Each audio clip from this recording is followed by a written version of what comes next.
again. I'm Juan Gabriel Castro, and I'm in ninth semester of degree in English as foreign language. And in this video, I'm going to talk about the first lesson in at Jose Acevedo Gomez High School, the place where I'm developing my pedagogical practice for pedagogical practice 1, the course for the degree. Well, that was a very interesting experience to me, and because of I started to develop the practice very so late because of some difficulties with some requirements of the university. So I had to teach English in 5 different courses for 10th grade and 8th grade. I got surprised or impressed because of the bad level of English of the students of that institution. I don't know what is going on there, but their English level is very low. That is a very real concern that we have to consider in order to improve that aspect. Well, before starting my lessons, I asked the students about their previous knowledge of English, and they didn't know anything. They barely knew 5 words, and well, I decided to start by teaching them the simple present tense. I try to get them to learn how to make sentences in simple present tense by in its 3 different forms: affirmative, negative, and interrogative form, by using these grammar structures. That is a very useful way to learn a new language, and in that case that was very useful because most of the students think that English is bad. I don't know if they are afraid when we talk about English. Well, I didn't give them a lesson in English because they couldn't understand. They don't even know when they didn't even know when I say a greeting. That was very bad. I don't know. Well, the simple topic I taught them was simple present tense. Well, as you can see in the affirmative form, it's quite easy. We only have to add the subject and the main verb with complement. This could be difficult because of the main verb. This could vary depending on the subject. If the subject is a third person, let's say she, he, or it, the main verb suffers some changes depending also whether the verb is regular or irregular. We have to keep in mind that when we're making sentences in the affirmative form of the simple present tense. For instance, if we say she, let's say the subject she, the person, verb, main verb, write, complement a letter, let's say. If we say subject she, so the main verb, as I just told you, the main verb suffered a change. What is the change that the main verb suffers? Well, in that case, we have to add s at the end of the verb. So just like this, we have right. But if we say that she, I'm sorry, that is right. It's confused.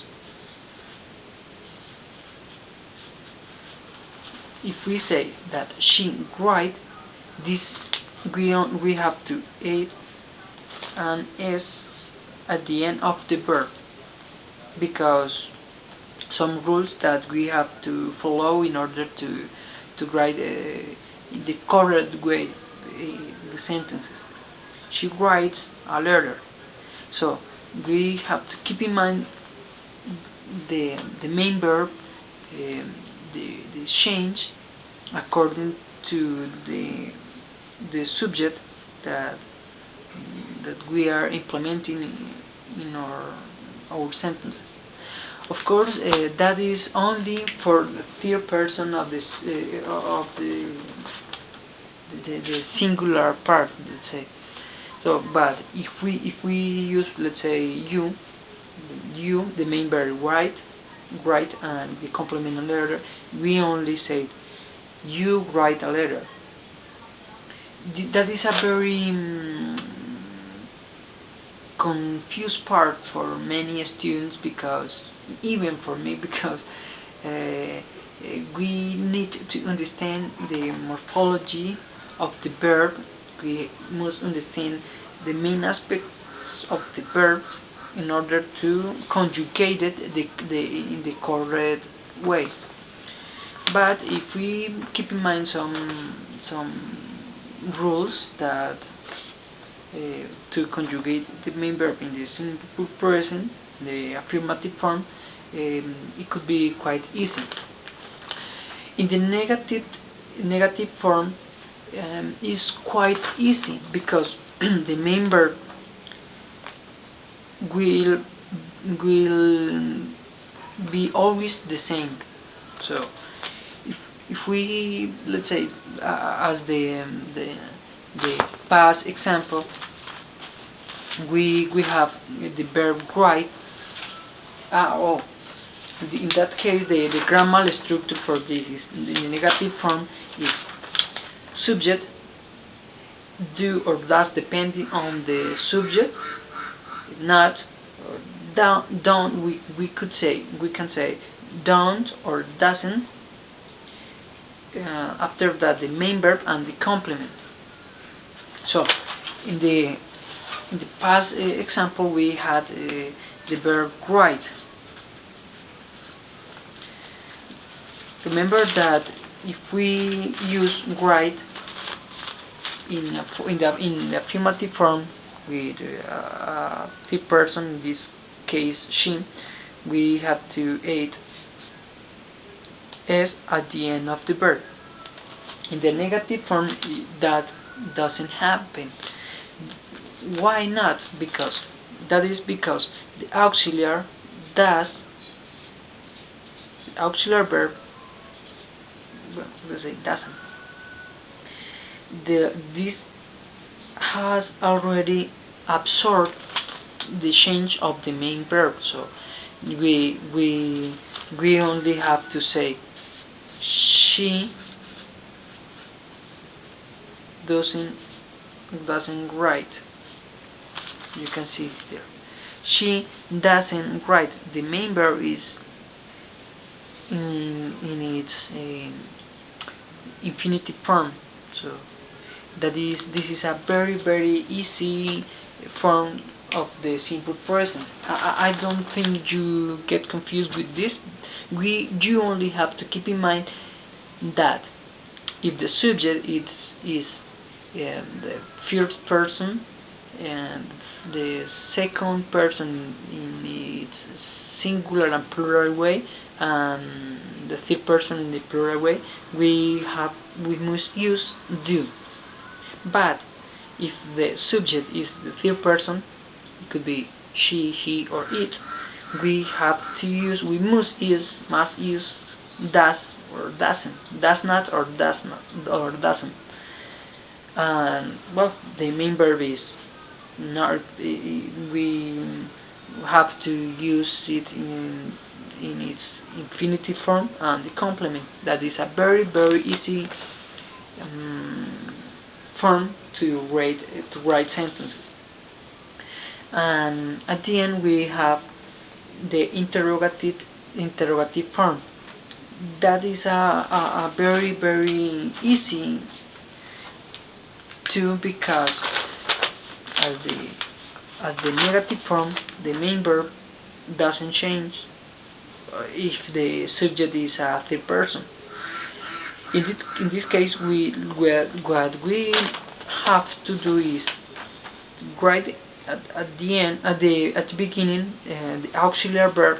It could be do or does if the subject is she, he, or it, the third person.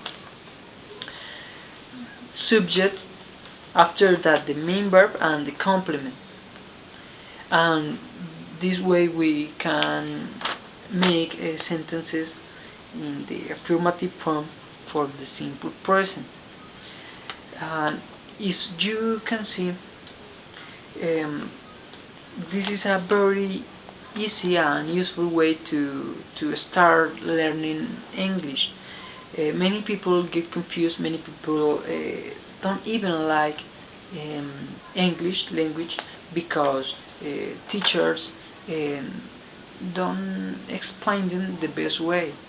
Many teachers tend to explain in a very confused way, and even for me, that is a very I got uncomfortable because of that. So I try to explain in the simplest way possible in order to get the students learn, and of course they feel comfortable with learning English. Well, I don't know if of course in the lesson I asked the students about if they had any doubt about it in order to clarify them, and of course many of them got confused or didn't understand the affirmative form. That is, in any verbal tense of English, the affirmative form it could be the most difficult, because you have to keep in mind a lot of different things according to the verb, according to the subject. But that doesn't happen with the negative and interrogative form. We only have to keep in mind do or does depending on the subject, and that is quite easy.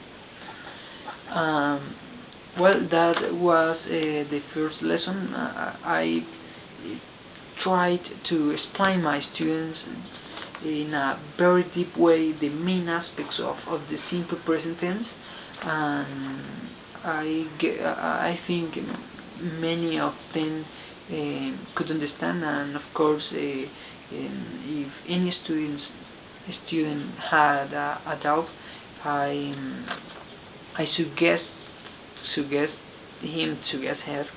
to ask me during the week before the next class, in order to make the lessons keep a formal way. I don't know how to say that. So the first lesson was about simple present tense according to the necessities of the students, because we have to recognize that there are many learning styles. Of course, in 10th grade students, there are several learning styles. I try to get them to learn in a very particular way, and this is a very easy way for learning for them. Well, this is the first lesson. Thank you for watching.